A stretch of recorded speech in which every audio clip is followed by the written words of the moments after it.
우리 한번 같이 하시겠습니다. 믿는 것이 기적이다. 다시 한번 믿는 것이 기적이다.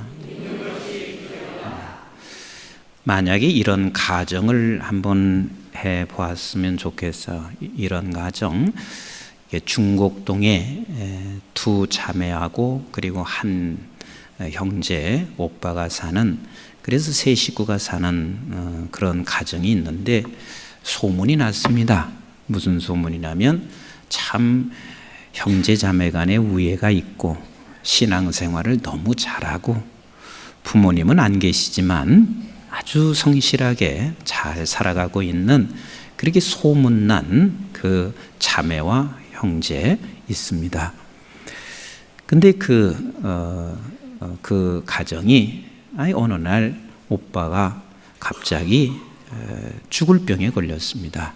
병에 걸려서 중곡동에 있는 모든 사람들이 다 한결같이 아니야, 거기는 빨리 고쳐져야 돼, 반드시 고쳐져야 돼 하고 다 그렇게 소망하고 있습니다. 그런데 어느 날 우리의 소망과는 달리 그 오빠가 그냥 죽었습니다. 그래서 모든 사람들이 다 슬퍼하고 그리고 용마산에 묻었습니다. 이미 나흘이 지났습니다. 그 나흘이 지나서 너무 많은 사람들이 슬퍼하고 있는데 그때 임석순 목사가 나타났습니다. 그래서 용마산에 가가지고 우리 몇몇 성도들과 같이 가서 그 청년을 향해서 이렇게 말했습니다. 사랑하는 청년아, 내가 주 예수 그리스도의 이름으로 명하노니 그리스도의 이름으로 빨리 일어나 걸어라. 그랬어요. 그랬더니 무덤이 확 열렸어요. 그리고 무덤에서 이 청년이 벌떡벌떡 나오고 있습니다. 그게 이 중곡동에서 일어났습니다. 그러면 그 소식이 중곡동에게 다 번지게 됐고, 그리고 나서 그 다음 주일날이 됐습니다. 교회가 어떻게 됐을까요? 빨리 얘기해 보세요. 교회가 어떻게 됐을까요? 예? 뭐 전도할 게 있어요? 뭐 전도할 것도 없어요. 그냥 그 무더운 여름 날씨에 전도가 무슨 필요 있겠어요? 뭐 중곡동에 있는 모든 사람들이 주일날 오기 시작하는데, 그래 뭐 예수님도 예수님이지만 도대체 예수의 이름으로 살린 임석순이라는 사람이 어떻게 생겼는지 얼굴이라도 한번 보고 싶어서 구름대같이 교회에 몰려오기 시작하는데 1부에서부터 7부까지 그냥 꽉꽉 매이기 시작했습니다.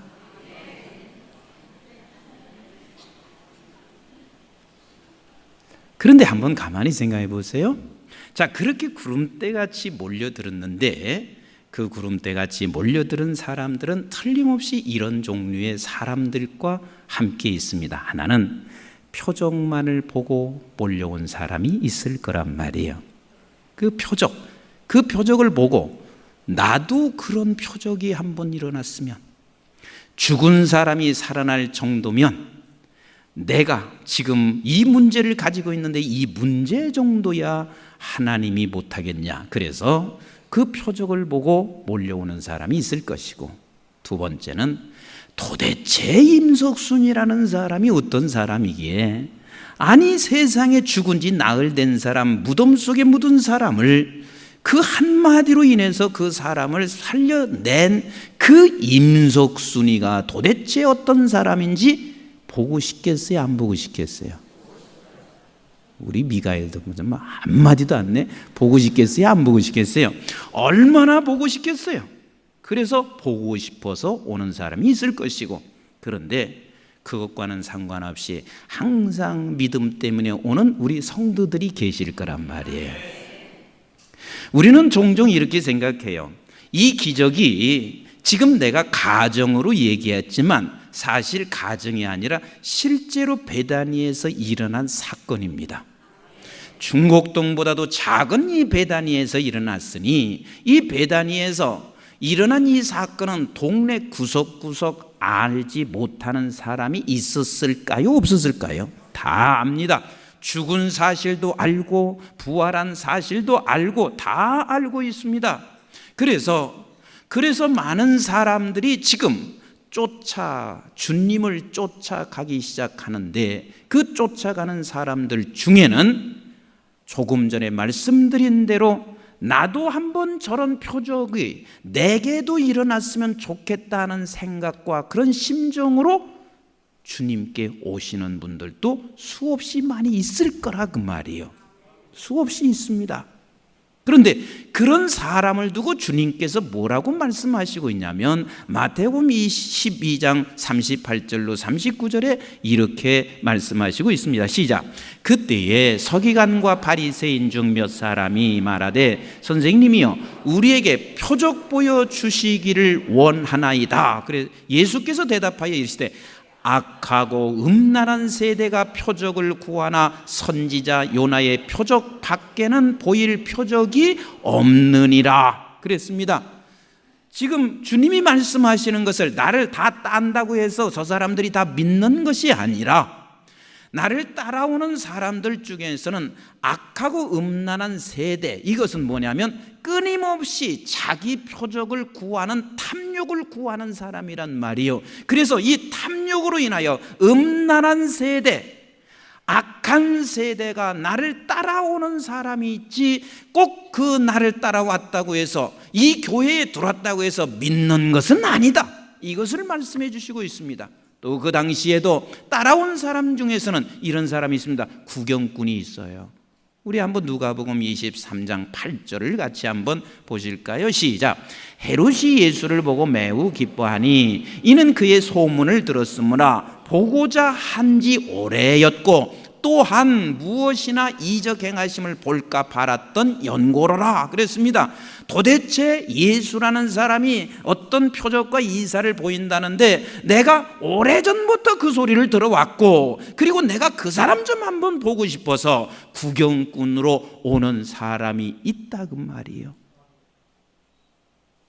그러면 우리는 생각할 때 그렇잖아요. 우리 가정에 이 일만 해결해 주시면 우리 친인척들이 다 예수 믿을 텐데, 그런 생각해요? 안 해요? 우리 교회에 이런 기적만 일어나면 하나님 무슨 전도가 필요합니까? 그냥 모든 사람들이 구름대와 같이 몰려들 텐데, 내 자식만 이번에 대학에 그냥 멋지게 확 합격만 시켜주면 하나님이여 우리 아빠가 교회에 틀림없이 나온다고 약속했습니다. 우리는 다 그렇게 생각하고 있습니다. 그러나 믿는 것이 그렇게 만만치 않아요. 그런 일이 있음으로 말미암아 음란하고 악한 세대들이 표적을 보고 나올 수도 있고, 그리고 구경 삼아서 나올 수가 있고, 믿는 마음으로 나온다는 게 그게 만만치가 않다 그 말입니다. 그런가 하면 지금 중곡동에 그런 사건이 일어났어도 중곡동 주민들이 모두가 다 교회를 다 나올까요? 안 나올까요? 안 나옵니다. 아무리 표적이 일어나도 나는 그까짓 표적과 상관이 없어 하고 중곡동에 있는 모든 사람들이 다 교회에 나오지 않아요. 여기 베다니아도 마찬가지예요. 그런 일이 있다고 해서 주님을 보러 오던, 표적을 더 구하러 오던, 믿으러 오던, 그게 나오지 않은 사람이 숱하게 많이 있습니다. 자, 우리 한번 46절을 보세요. 45절, 본문 45절을 같이 한번 보겠습니다. 시작. 마리아에게서 와서 예수께서 하신 일을 본 많은 유대인이 그를 믿었으나, 그러면 그를 믿었으나 또 다른 사람이 지금 있어요, 없어요? 안 믿은 사람이 있어. 근데 안 믿는 것 정도로 끝나는 게 아니라 예수 그리스도를 죽이려고 모의하기 시작합니다. 그를 죽여야 되겠다고 결심하고 있다 그 말입니다. 우리가 많은 착각 속에 빠지고 있음으로 말미암아 신앙에 힘이 없어. 우리가 믿는 것은 내가 모태에서 부모님 따라와서 믿었다고 생각하고, 내가 믿는 것은 옛날에 아팠을 때 하나님께서 나를 치료해서 믿었다고 생각하고, 내가 믿었던 것은 하나님께서 어려운 환경 속에 있을 때 하나님이 나를 해결해 줬다고 생각하고 믿었다고 생각하고 있습니다. 아니에요. 그렇게 생각하기 때문에 내가 믿는 것에 대하여 힘이 없어요. 하나님을 믿고 있는 자로서 우리는 아무런 능력과 힘 없이 살아가게 된단 말이에요. 우리는 이럴 수는 있습니다. 내가 아파서 그 하나님이 치유해 주심으로 말미암아 내가 교회를 나올 수 있는, 믿게 되는 계기는 될 수가 있지만 그것이 믿게 하는 것은 아니라는 거예요. 내가 사업에 어려움을 당했을 때 그 사업을 하나님께서 해결해 주심으로 말미암아 내가 하나님을 믿을 수 있는 계기가 될 수는 있지만 그것이 믿게 한 것은 절대로 아니라는 거예요. 왜? 우리는요, 본래 모든 인간들은 하나님을 알 수 있어요, 없어요? 다시, 본래 인간은 하나님을 알 수 있어요, 없어요? 없어요. 표적을 본다고 해서 하나님을 알 수 있어요, 없어요? 없어요. 표적을 봐도 죽은 사람이 살아나도 하나님을 알 수 있지 않아요. 하나님의 말씀이 들려지지도 않아요. 하나님을 볼 수가 없어요. 왜? 모든 인간들은 죄를 범함으로 말미암아 어떻게 됐냐면 창세기 2장 16절 17절 같이 한번 읽어보겠어요. 시작. 여호와 하나님이 그 사람에게 명하여 이르시되 동산 각종 나무의 열매는 네가 임의로 먹되 선악을 알게 하는 나무의 열매는 먹지 말라. 네가 먹는 날에는 반드시 여러분, 그냥 죽으리라고 해도 죽어요. 그런데 하나님께서 반드시 죽으리라 그랬어요. 하나님께 불순종함으로 말미암아 인간은 반드시 죽었다 그 말이에요. 그러면 우리 모든 사람이 젊었을 때부터 이런 고민하지 않으셨어요? 왜 불순종했는데 안 죽었냐? 아담과 이브가 왜 살았냐? 이런 생각을 우리가 해본 적이 있잖아요. 안 죽었냐? 그런데 여기서 하나님이 반드시 죽는다 하는 말은, 여러분, 반드시 죽는 것은 반드시 죽습니다. 그럼 반드시 죽는 게 뭐냐면 영혼이 죽는 게 반드시 죽는 거예요. 여기서 말하는 생물학적 죽음이 아니라 하나님과 관계가 끊어져 버렸습니다. 다시 말하면 하나님을 볼래야 볼 수가 없는 사람이 됐어요. 하나님의 말씀을 들으려야 들을 수 없는 사람이 되어버렸어요. 하나님을 아무리 무슨 방법을 써도 알 수가 없는 사람이 되어버렸어요. 이것이 영원한 죽음이란 말이에요. 이것이 반드시 죽었단 말이에요. 불순종을 통해서 우리는 하나님을 볼 수가 없어요. 무슨 기적이 일어나도, 죽었다 살아나는 기적이 일어나도, 여러분들의 사업이 새롭게 바뀌어져도, 여러분들의 질병이 바뀌어지고 질병이 치료가 된다고 해도 잠시 동안은 여러분들이 하나님을 믿는다고 올 수는 있을지 모르지만 그것이 우리가 하나님을 믿게 하는 것은 결코 아니라는 거예요. 따라서 합시다. 인간은 본래 고장났고 망가졌다. 뭐가 고장났고 망가졌을까요? 뭐가 고장났고 망가졌을까요? 죄를 범한 인간은 마음과 생각이 고장났고 망가졌습니다. 완전히 고장났어요. 그럼 우리는 하나님을 볼 수 있는 것은 우리의 눈으로 보는 게 아니에요. 뭘로 볼까요? 마음으로 보게 되어 있습니다. 마음의 눈으로 하나님을 보게 되었는데 이미 범죄한 인간은 마음의 눈이 망가졌단 말이에요. 그래서 마음과 생각이, 이 두 가지가 완전히 망가져 버린 거예요. 완전히 망가졌어요. 그래서 우리는 본래 어떤 일이 일어나도 하나님을 알 수가 없어요. 지금 옆에서 어떤 사람이 죽었다가 내가 주 예수 그리스도 이름으로 명하노니 일어나라 해서 일어난다 해도 믿을 것 같지만 아니란 말이에요. 그냥 내 자신의 욕구를 충족시키기 위해 표적을 따라오는 사람이 있거나 구경 삼아서 오는 것이 있지만 믿는 문제는 그것과 다르단 말이에요. 이게 믿어지는 것은 그렇지 않아요. 그러면 믿어지려면 어떻게 하냐면 내 마음과 생각을 어떻게 해야 돼요? 새로운 것으로 바꿔주셔야 돼요. 새로운 것으로 바꿔주셔야 돼요. 제가 이런 것들을 좀 깨닫고 난 후에는 이렇게 세상에서 좀 폼 잡고 사는 사람들 보면 옛날에는 막 제 안에서 끌어올라서요, 아무것도 아닌 게 뭐 저렇게 교만하냐, 뭐 교만떠냐, 그래서 막 조금 화가 일어났어요. 그런데 지금은 세상 것 때문에 폼을 재는 사람 보면 그냥 속으로 안타깝고 불쌍하다 하는 생각을 지금은 해요. 옛날에 이제 제가 독일에서 유학할 때, 뭐 가난한 유학생들 다 한국의 유학생들 비슷비슷한데, 이 독일이라는 나라는 지역마다 조금은 다르지만 한 달에 2번씩 자기가 쓰던 물건을 지정된 장소에다가 갖다가 내놓습니다. 그러면 어려운 사람들이 그것을 갖다가 다시 재활용해서 쓰기도 하고, 그리고 이제 한 주 지나고 나면 그것을 아예 이제 그냥 다 그 청소하시는 분들이 다 가지고 가요. 그러니까 나도 그래서 시간만 되면 그 15일과 30일 날은 끼웃끼웃해요. 가보면 좋은 책들, 필요한 책들이 많이 나와 있어요. 그러면 그 책을, 책 살 수는 없으니까 좋은 책 같은 것은 가지고 오고 그러는데, 어느 날은 기가 막힌 게 나와 있어요. 내가 어떻게 냉장고를 사겠어요? 근데 새 냉장고가 나와 있는 거예요. 내가 봐도 세상에 별로 쓰지도 않은 냉장고 같은데, 그것도 큰 거면 내가 갖다, 혼자 사는 사람이 뭐 갖다 필요하겠어요? 아주 아담하니 요만한 냉장고인데 들고 가기도 좋고, 어쩌면 저렇게 안성맞춤인 냉장고가 딱 나와 있는지 하나님이 나를 위해서 주신 것 같아. 그래서 이제 너무 기뻐서 그 냉장고를 가지고 가기 위해서 일단은 한번 내부를 봐야 되는데, 딱 열어봤더니 그 위에 이렇게 냉동시키는 데가 있잖아요. 그거 쏙 빼버렸어.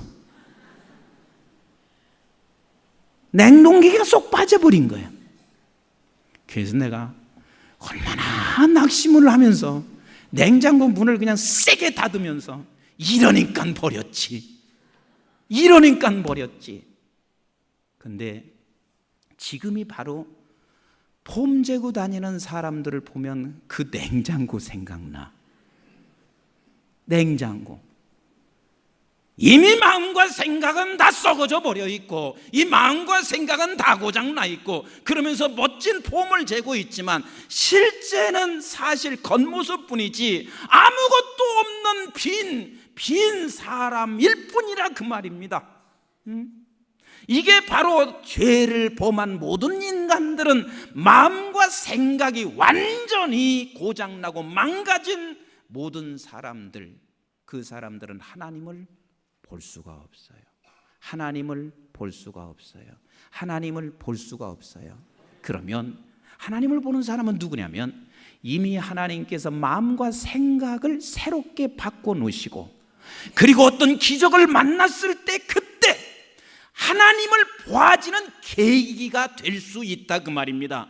어떤 우리의 사업의 문제가 해결됐을 때 마음과 생각을 하나님이 새롭게 끼워준 사람, 새롭게 만들어준 사람만이 그 사업의 어려운 여건 속에서 해결됨으로 말미암아 하나님을 볼 수 있는 그런 계기가 될 수 있다 그 말이에요.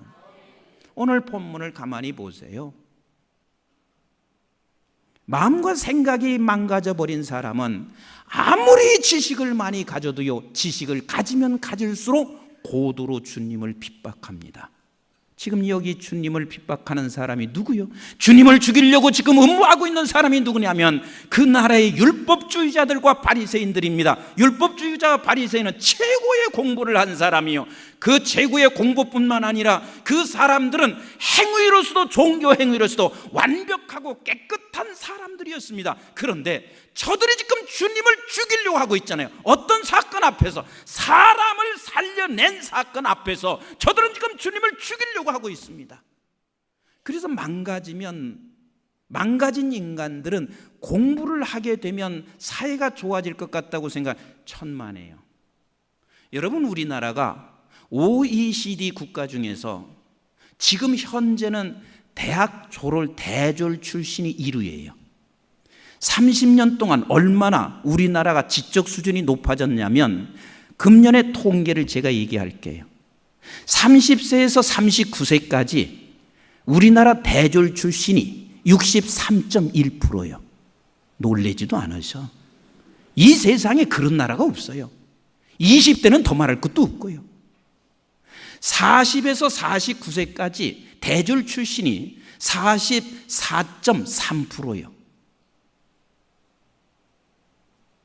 그리고 50에서 59세까지 대졸 출신이 우리나라가 25.8%예요. 60세에서 69세까지 대졸 출신이 13.2%예요. 그러면 13.2%가 60세 사람이 13.2%인데 30세가 63.1%면 30년 동안 우리나라 지적 수준 대졸 출신이 지금 몇 프로 증가한 거지? 혜련아? 5%. 5배가 증가했잖아. 5배. 5배가 증가해. 이 세상 역사 속에서요, 30년 만에 대졸 출신이 5배를 증가한 나라는 있지도 않았고 그런 역사도 없었어요. 그러면 30년 동안 5배가 지금 그런 지적 수준이 높아졌으면 이 사회가 지적 수준으로 말미암아 윤택하고 좋아지고 그리고 좀 더 윤리적일 것 같으면 이 사회가 지금 어떻게 해야 돼요? 세상에서 제일 살기 좋은 세상이 돼야 돼. 근데 지금 그래요, 안 그래요? 그래요, 안 그래요? 오죽하면 백성들이 이런 말을 하겠어요? 이 나라 떠나고 싶다는 말을 하겠어요? 이 나라에서 내 자식을 키우고 싶지 않다는 말을 오죽하면 하겠어요? 지적 수준은 높아졌는데 왜 이렇게 세상은 더 어려워지냔 말이에요.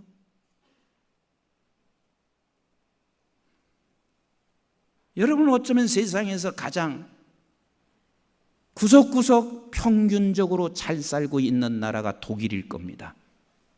근데 그 독일이 대졸 출신이 25%예요. 전체 통계가. 그건 결단코 이건 지적 수준과 상관이 없어요. 오히려 우리는 마음과 생각이 망가져 있는 모든 인간들은 내가 지적 수준이 높아지면 높아질수록 고도의 머리를 써서 자기 유익과 자기 생각밖에는 할 수 없게 되어 있단 말이에요. 왜? 뭐 하기 때문에? 빨리 대답해 보세요. 뭐 하기 때문에? 망가졌기 때문에. 망가졌기 때문에. 당신이 아무리 윤리적이어도 망가진 사람이고 당신이 지식을 가져도 망가진 것이고 아무리 노력을 한다 해도 망가진 인간이기 때문에 우리는 안 된단 말이에요. 그런데 우리 하나님께서 우리에게 마음과 생각을 완전히 새롭게 창조해 내셨습니다. 다시 한번 묻겠습니다. 여러분들은 우리 하나님이 내 아버지이신 것을 믿으시면, 다시 우리 하나님이 내 아버지이신 것을 믿으시면, 그러면 그 믿었다는 이야기는 그게 증거가 뭐냐면 나는 지금 내가 입으로 난 믿어요 하는 그 말은 그냥 막연하게나마 우리 하나님은 살아계신 분이요 이렇게 여러분들이 믿어진다면 여러분들의 마음과 생각이 완전히 새롭게 됐단 말이에요. 새로운 피조물이란 말이에요. 새로운 것으로 끼워 넣었단 말이에요. 그렇지 아니하고는 우리가 막연하게나마 고백할 수가 없다니까요. 무슨 표적이 있어도 우리는 그게 안 돼요. 될 수가 없어요. 그래서 이것이 내가 믿어졌다라고 하는 것이, 이것에 대해서 바른 복음의 진리를 우리가 안다면 믿는 것이 얼마나 그게 힘인지 몰라.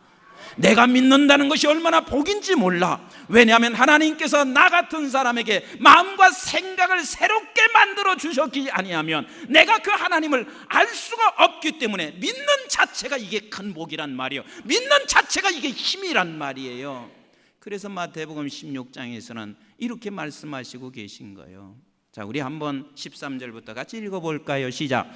예수께서 빌립보 가이사라 지방에 이르러 제자들에게 물어 이르시되 사람들이 인자를 누구라 하느냐? 이르되 더러는 세례 요한, 더러는 엘리야, 어떤 이는 에레미야나 선지자 중에 하나이다. 이르시되 너희는 나를 누구라 하느냐? 시몬 베드로가 대답하여 이르되 주는 그리스도시요 살아계신 하나님의 아들이시나이다. 계속요. 17 시작. 예수께서 대답하여 이르시되 바요나 시몬아 내가 그게 복이래요. 왜냐하면 지금 이것을 알게 하시는 이가 누구라고 그랬어요? 이를 내게 알게 한 이는 혈육이 아니요 하늘에 계신 내 아버지시니라. 이게 하늘에 계신 내 아버지시니라 하는 이 말이 하늘에 계신 내 아버지가 마음과 생각을 너에게 새롭게 만들어 주셨기 때문에, 그래서 네가 하나님을 알게 됐으니 그 알게 된 너는 복이라 그 말이에요. 이게 복이라니까요. 다시 한번, 예수 믿는 게 복이라니까요. 이거보다 더 큰 복이 없어요. 하나님이 내 마음과 생각을 새롭게 만들어 주셨으니 이거보다 더 큰 복이 어디가 있어요. 그래서 이 복을 아는 사람들은 이렇게 살 수밖에 없어요. 계속 한번 읽어보세요. 시작. 또 내게 이르노니 너는 베드로라. 내가 이 반석 위에 내 교회를 세우리니 음부의 권세가 이기지 못하리라. 따라서 합시다. 너는 베드로라. 그럼 우리가 누구예요? 우리가 누구예요? 베드로야. 어떻게 한 베드로냐면 주는 그리스도시요 살아계신 하나님의 아들이십니다. 이 고백을 한 베드로예요. 아멘이신가요?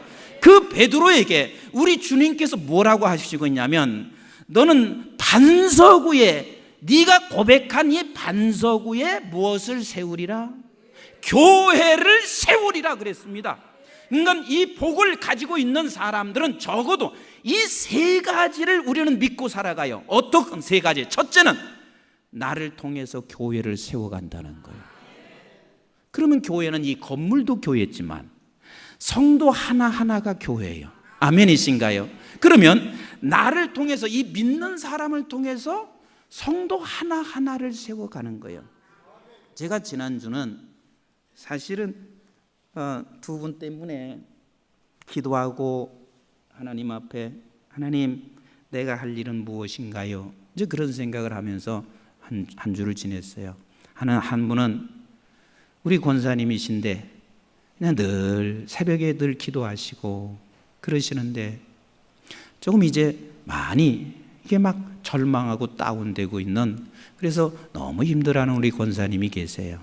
그래서 그 권사님을 생각하면서 어제는 참 마음이 많이 아팠어요. 왜냐하면 그 권사님이 교회란 말이에요. 그 권사님이 교회인데 내가 조금 더 관심 가질 걸. 왜냐하면 나는 뭐 할 사람이니까, 교회를 세울 사람이니까 좀 더 관심 가져드릴 걸, 좀 더 기도해 드릴 걸. 내가 그 생각을 하면서 어제는 지내면서 나 오늘 우리 권사님 오늘 만나서 내가 꼭 손 붙잡고 기도해 드리려고 하고 있어요.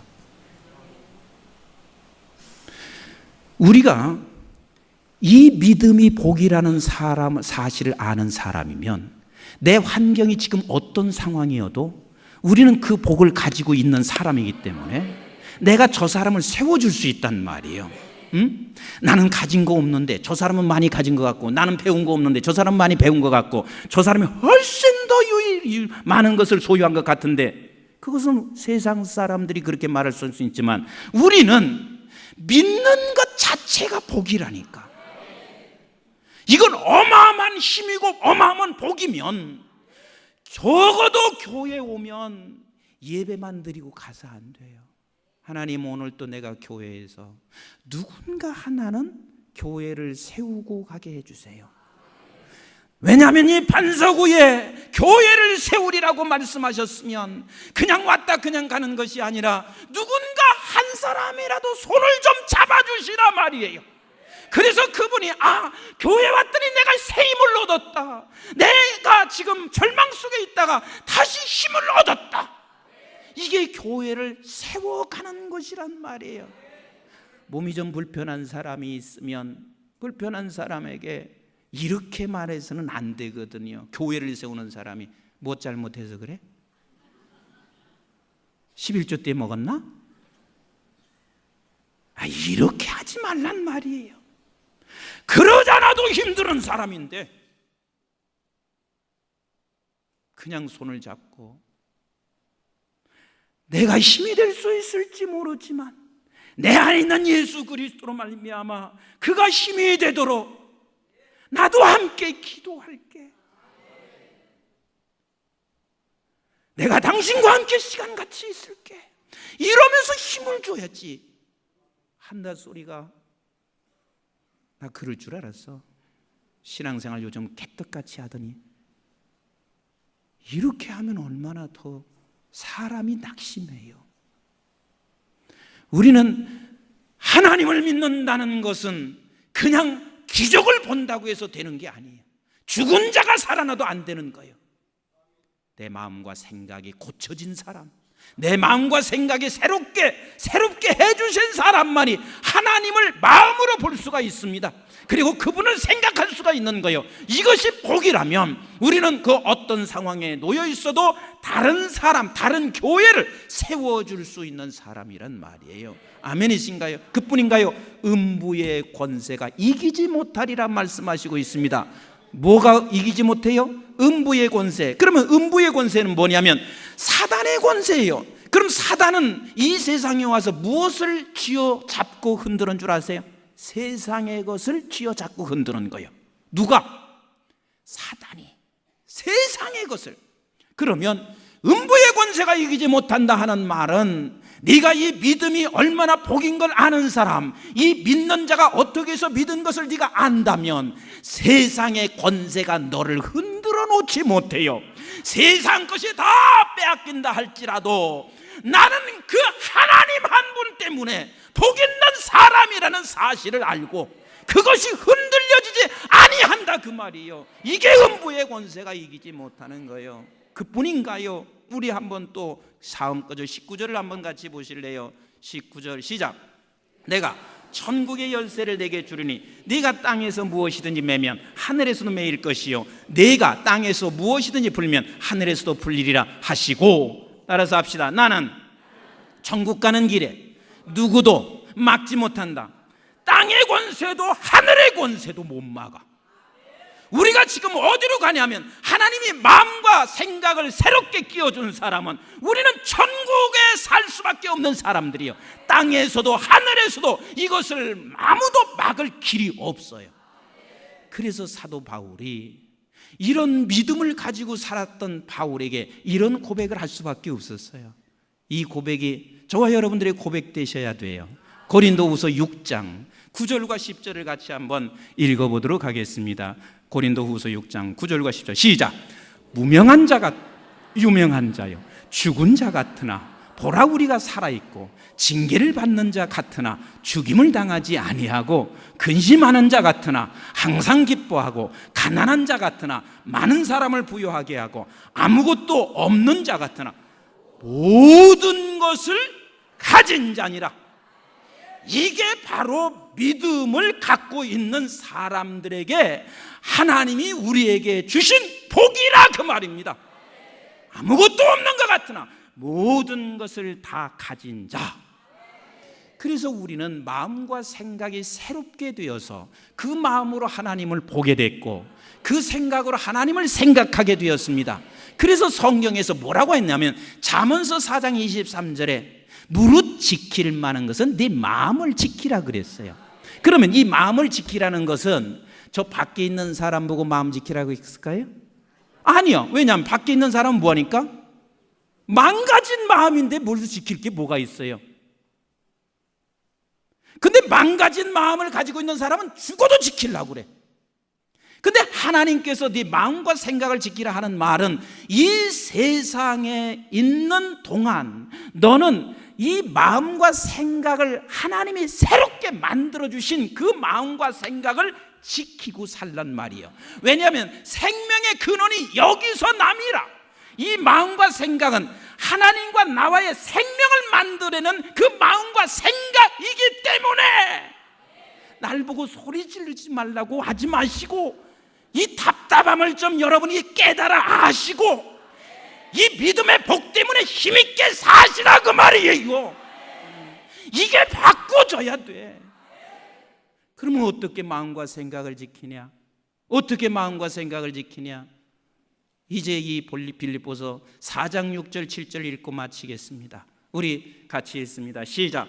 아무것도 염려하지 말고 다만 모든 일에 기도와 간구로 너의 구할 것을 감사함으로 하나님께 아뢰라. 그리하면 모든 지각이 뛰어난 하나님의 평강이 그리스도 예수 안에서 너의 마음과 생각을 지켜주시리라 그랬습니다.